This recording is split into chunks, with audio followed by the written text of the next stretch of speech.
I'm Sarah Mitchell, 38 years old, and I never imagined my own family could turn on me so brutally. It was Christmas dinner in Lincoln, Nebraska. The table buzzing with holiday chatter.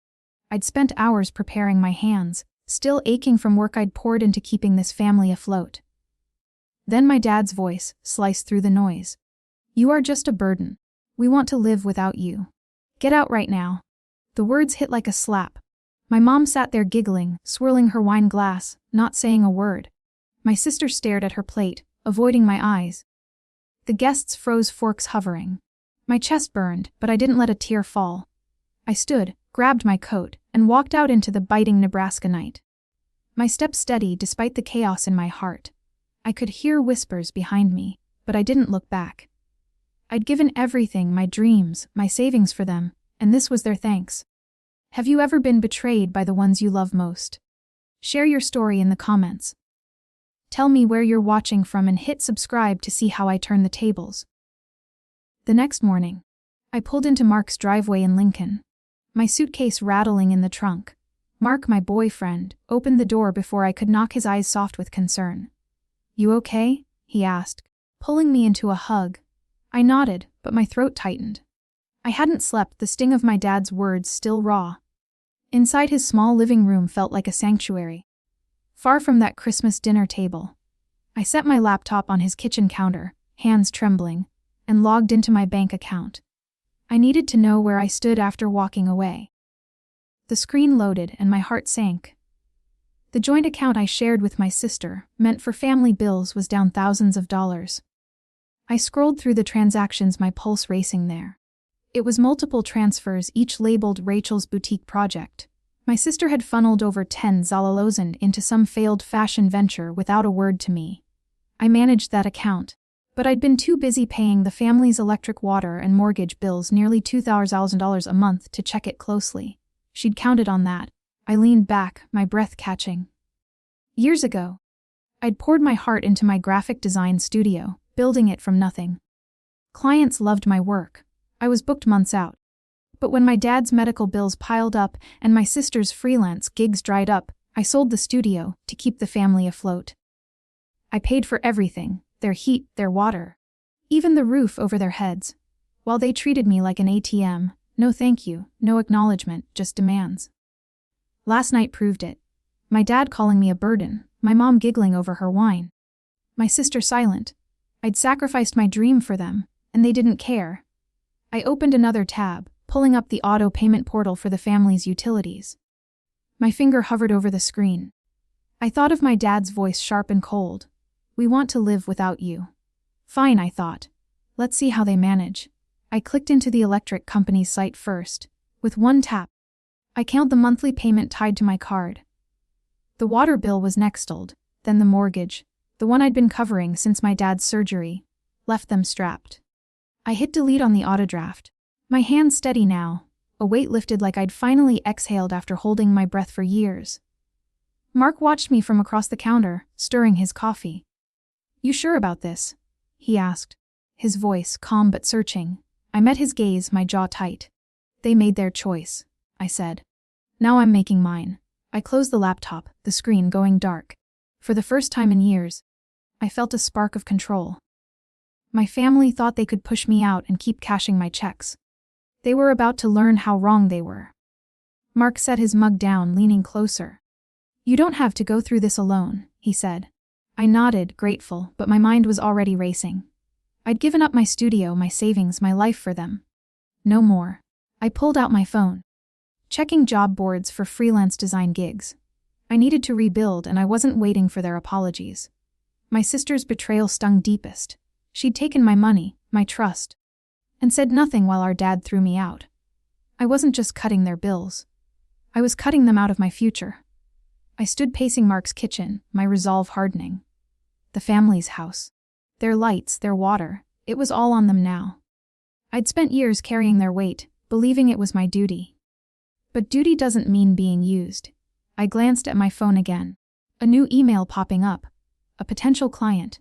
A small business needing a logo. It wasn't much, but it was a start. I looked at Mark, his steady presence grounding me.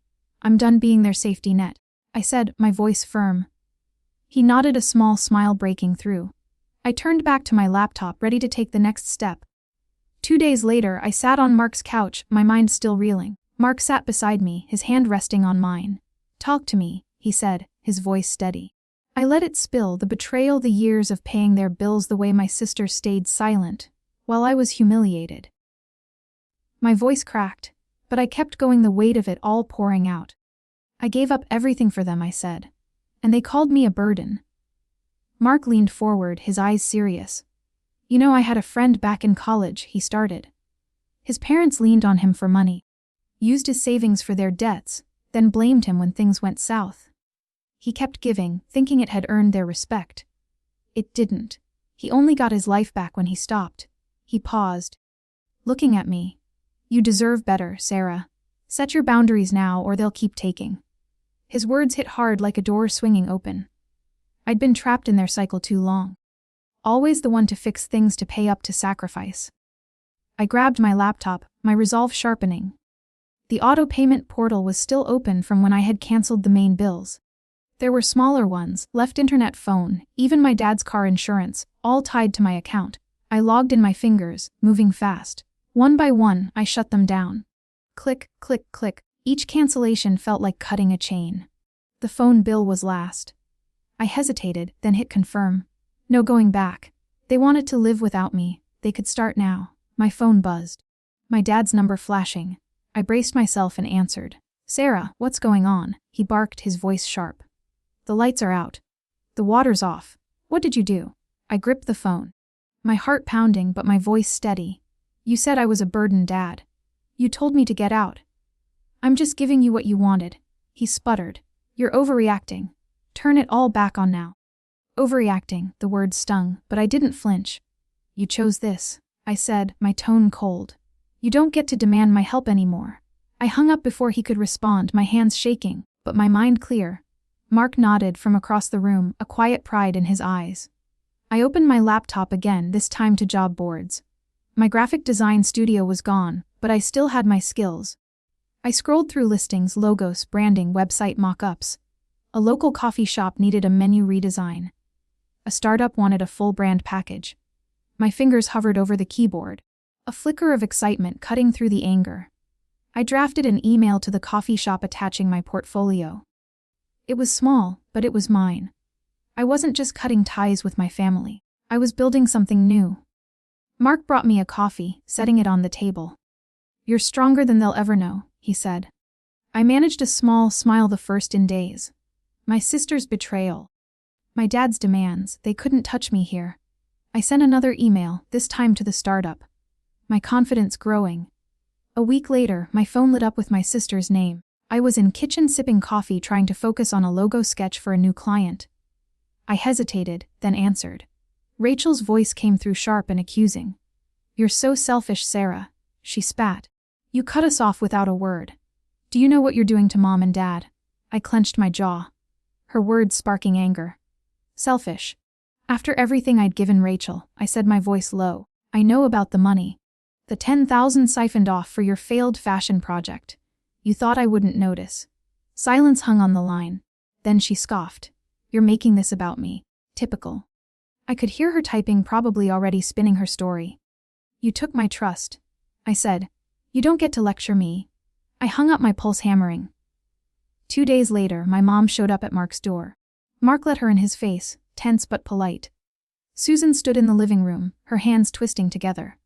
"Sarah, we're struggling," she pleaded, her voice shaky. "The bills are piling up, the house payments late. Please turn the services back on." Her eyes were red, but I saw no regret. No apology for that night. I leaned against the counter, arms crossed. "Mom, you laughed when Dad told me to get out," I said, my tone even but firm. "You let him call me a burden. Rachel used my money and you said nothing. This is on her, not me." Susan's face crumpled. "We're family," she whispered. "Family doesn't abandon each other." I shook my head. "You abandoned me first," I said. "I'm done carrying you all." She left, her shoulders slumped, but I felt no guilt. I'd spent years bailing them out. No more. That evening, my phone buzzed with notifications. I opened Facebook and there it was. Rachel's post pinned at the top of her profile. Some people turn their backs on family when they need them most.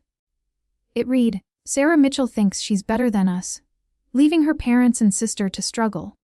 Shame on her. My stomach twisted not from hurt but from fury. She'd painted me as the villain, twisting the truth to save face. I scrolled through the comments, neighbors, old friends, even distant relatives chiming in. How could she do that? One wrote, ungrateful. Another said, my cousin Brian had shared the post, adding, heard. They're barely getting by now. The post was spreading like wildfire in Lincoln's tight-knit community, each share chipping away at my family's reputation. Mark sat beside me, his hand on my shoulder. They're lashing out because they're desperate, he said. I nodded, but the sting of Rachel's words lingered. I could have posted my side how I'd paid their bills. How Rachel stole from me, how they threw me out, but I didn't. Let them talk. I wasn't the one hiding the truth. I refreshed the page, watching the comments pile up. A local business owner I'd worked with messaged me privately. Is this true? I thought you were better than that. I didn't reply. Lincoln was small and gossip traveled fast. My family's name was sinking and they had no one to blame but themselves. I turned off my phone, focusing on my laptop instead. Another client email had come in, a boutique needing a website redesign. I drafted a response to my finger steady. Rachel could scream on social media all she wanted. I wasn't backing down. My family thought they could guilt me into returning, but their words no longer held power. I glanced at Mark, who was scrolling through his phone, frowning at the post. You don't need their approval, he said, looking up. You're building something better. I nodded, a quiet strength settling in. The community might judge me now, but I'd show them who I was through my actions, not their lies. 3 weeks later, my family's world was crumbling. Word reached me through a mutual friend their house in Lincoln had gone dark. No electricity, no running water. A foreclosure notice was taped to their front door. The bank's red ink screaming unpaid debts. My sister's so-called boutique project had collapsed entirely, costing her a major design contract with a local retailer. She couldn't pay the rent on her office space, and they'd locked her out. My dad, desperate, had taken up odd repair jobs, fixing leaky faucets, patching drywall, but the pay was barely enough for groceries, let alone saving their home. I heard it all secondhand, and each detail tightened a knot in my chest. Not guilt, but a dull ache for the parents I'd once idolized. My phone buzzed relentlessly. Rachel's name flashed first. Sarah, you've ruined us, she shouted when I picked up. No power, no water. How could you? Her voice dripped with blame, as if I'd forced her to drain my account. You took 10,000 for your project. I shot back, my tone sharp. You don't get to play victim now. She hung up, her silence louder than her words. Then my dad called, his voice. David, I said, cutting him off before he could start. You told me to get out. I'm not your bank anymore. He tried again, softer. We're losing everything. I swallowed hard, my throat tight. You lost me first, I said, and ended the call. Each rejection felt like a brick in a wall I was building around myself, solid but heavy. I turned my focus to my work, the one thing I could control. My laptop glowed with new emails. Clients needing logos, flyers, website mock-ups. The coffee shop I'd pitched to in Lincoln had signed on, thrilled with my menu design. A startup sent a contract for a full branding package, their feedback brimming with praise. I worked from Mark's dining table, sketching ideas, tweaking color palettes. Every completed project fueled a fire in me, a sense of strength I hadn't felt in years. I wasn't just surviving. I was rebuilding piece by piece the life I'd let my family take away. Another call came. Rachel again. Please, Sarah. She begged, her voice breaking. We're drowning. Just pay the electric bill. I gripped my phone, my resolve unwavering. You made your choices, Rachel, I said. Live with them. I hung up, my hands steady but my heart twisting. I thought of my mom, picturing her in that dark house. Her silence at that dinner table still stinging. I loved them once deeply, but love didn't mean letting them use me. I pushed the thought aside, opening a new design file. A local bakery needed a logo, and I dove in, sketching curves and flourishes, losing myself in the work. The news of my family's struggles spread through Lincoln. A neighbor texted me asking if the rumors were true. Lights off, house at risk. I didn't respond. My dad's repair jobs weren't enough, and Rachel's reputation as a designer was tanking after her contract fell through. They were paying the price for their choices, just as I'd paid for mine all those years, pouring my savings into their lives. I felt a pang, thinking of my parents' faces, their pride unraveling. But I'd given enough. I sent an invoice to the startup, my bank account growing with every job. Each dollar was mine, earned by my hands, not theirs. I leaned back in my chair, staring at my latest design. The bakery logo was bold, vibrant, exactly what they had asked for. I smiled, a quiet pride settling in. My family's chaos was theirs to fix now. I was done being their crutch. I saved my work, sent the file, and checked my email for new leads. A small museum in Lincoln wanted a brochure, another opportunity, another step forward. I wasn't looking back. 2 months later, I heard my family had sold their house. They'd moved into a cramped rental apartment on the outskirts of Lincoln, a far cry from the home I'd kept afloat for years. The news came through a former neighbor, her voice hushed over the phone. My dad and my sister were barely speaking to anyone, she said. And my mom was keeping to herself. I set my phone down, a flicker of sadness passing through me, but it didn't linger. I'd carried their burdens long enough. That evening my phone chimed with a voicemail from my mom. I played it, her voice soft and halting. "Sarah, I'm sorry for what happened at Christmas," Susan said. "We shouldn't have treated you that way. I hope you're okay." No mention of fixing things. No acknowledgement of the years I'd sacrificed, just words empty and late. I deleted the message without replying, my heart steady. I'd spent too long waiting for apologies that changed nothing.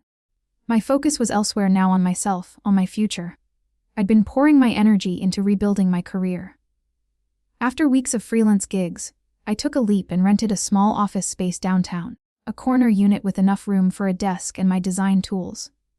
I named it Mitchell Design Studio, a nod to the dream I'd lost years ago. The first day I walked in, keys jangling in my hand. I felt a rush of pride. This was mine. No one could take it away. I set up my laptop, hung a few sample prints on the walls, and got to work. A local bookstore had hired me for a branding overhaul, logo signage, even a website. Their owner emailed, excited about my initial drafts. Another client, a Lincoln gym, wanted posters and social media graphics. My inbox was buzzing, each project a step towards something bigger. Mark was there every step of the way. He helped me move my equipment into the office, lugging monitors and boxes up the stairs. "This place is perfect," he said, wiping sweat from his brow. I smiled, grateful for his unwavering support. We'd grown closer these past months, our bond deepening through late-night talks and shared meals. One evening, as we grabbed coffee at a cafe near my new office, he reached for my hand. "You're unstoppable," he said, his eyes warm. I squeezed his hand back, feeling a spark of joy I hadn't known in years. With Mark, I wasn't just rebuilding my career. I was building a life. I spent my days sketching, tweaking designs, and meeting clients. The bookstore owner stopped by, thrilled with the new logo's bold lines. The gym sent a glowing review, booking me for another project. My bank account was growing, not from family demands, but from my own work. I thought briefly of my sister, her failed boutique, a distant memory, and my dad struggling in that small apartment. Their choices had led them there, not mine. I pushed the thought away, focusing on a new email, a museum wanting a series of exhibit posters. I dove in sketching concepts, my mind alive with ideas. Mark joined me at the office one afternoon, bringing takeout from my favorite taco place. We sat on the floor laughing over spilled salsa, planning a weekend hike. "You've come so far," he said, his voice soft but proud. I nodded, a warmth spreading through me. My studio was small, but it was a start. My clients were local, but they trusted me. And Mark, he was more than a boyfriend now. He was my partner in every sense. I looked around my office, the walls bare but full of possibility. This was my new beginning, and I was ready for it. 6 months later, I was fully on my own. My family had faded into silence. No more calls, no more pleas. I'd heard through the grapevine that my cousin Brian was still stirring the pot, whispering to anyone who'd listen about the Mitchells' downfall. Their name carried a shadow now in Lincoln, a reminder of their choices. I didn't care to correct the rumors. My focus was my life, my studio, my future, I'd cut every tie to my past, and for the first time I felt free. My days were filled with work at Mitchell Design Studio. Clients kept coming. A cafe needed a new sign. A nonprofit wanted a campaign logo. A school asked for event flyers. My office buzzed with energy, my sketches piling up on the desk. I'd built something real. Something mine from the ashes of the life I'd lost. Every contract signed, every invoice paid was a victory. Lincoln's community was starting to know my name. Not as the daughter of a struggling family, but as a designer who delivered. One evening, Mark took me to our favorite park by the sunken gardens. The air was warm, the sky stir with pink. He was quieter than usual, his hand tight around mine. We stopped by the pond, the water glinting under the fading light. He turned to me, his eyes steady. "Sarah," he said, pulling a small box from his pocket. "You've rebuilt everything on your own terms. I want to build a life with you." He opened the box, revealing a simple silver ring. My breath caught not from surprise, but from the weight of his words. I nodded, tears prickling my eyes. "Yes?" I whispered. He slipped the ring on my finger, and we stood there wrapped in each other, the world fading away. We planned a small wedding, just us and a few close friends in that same park. On the day, I wore a white sundress, nothing fancy, but it felt right. Mark stood under a canopy of oaks, his smile brighter than the June sun. We exchanged vows, promising to support each other to build a life of trust. The ceremony was short, the reception just a picnic with music and laughter. I looked around at the faces friends who'd cheered my journey, who saw me for who I was. My family wasn't there, and I didn't miss them. This was my new beginning, surrounded by people who valued me. Later, as we danced under string lights, I thought about the road I'd traveled. I'd given everything to a family who took me for granted, who called me a burden when I stopped giving. Walking away was the hardest thing I'd ever done. But it taught me something vital. You have to set boundaries to protect yourself. I learned to stand up, to say no, to choose people who lift you up instead of dragging you down. Mark was that person for me. Steady and kind, never asking me to be less than I was. My studio, my clients, my life. They were proof I could rebuild without their weight. I want to leave you with this: family doesn't mean obligation. It's okay to walk away from those who hurt you to build a life with people who see your worth. I did it, and I'm stronger for it. If you faced family conflict, how did you find your way through? Share your story in the comments. I'd love to hear how you reclaimed your